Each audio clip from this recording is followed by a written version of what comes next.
seats you here? Because you already have a big reputation, a huge, some will say humongous reputation in the industry, that is in the arts business. But may I say, you also had a reputation that is outside of arts. You were virtually a board guru at an age that many would have thought was a little bit rude. You were barely in your 30s when you became, I was 31. You were 31 when I became a director of Nigerian Art Limited.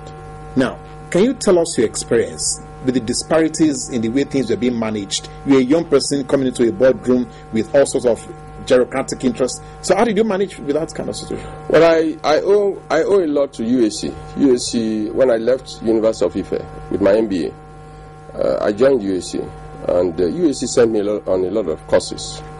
And within 2.5 years, I became marketing manager in UAC and the then Caterpillar division, before I now came on board into Nigeria Limited. So UAC gave me a lot of thorough training. At that time, anybody who joins UAC is given a lot of training. You go to 4 acres. I went for the general manager's course in 4 acres, and I went for Caterpillar training in Grenoble. I was in London for attachment with Leverton in London, Unitrack and Leverton.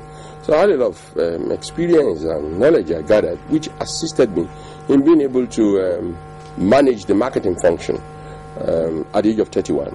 And I virtually established the marketing function in Nigeria Limited. There was no marketing function in Nigeria when I joined in 1983.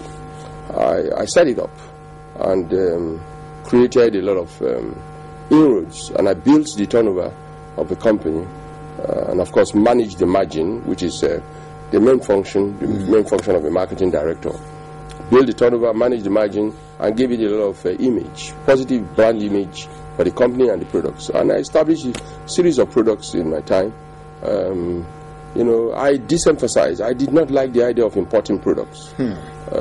Way back then? Way back then. I didn't like the idea of importing products. I fought to a large extent the idea of importations, to rather developing products within to help the Nigerian economy.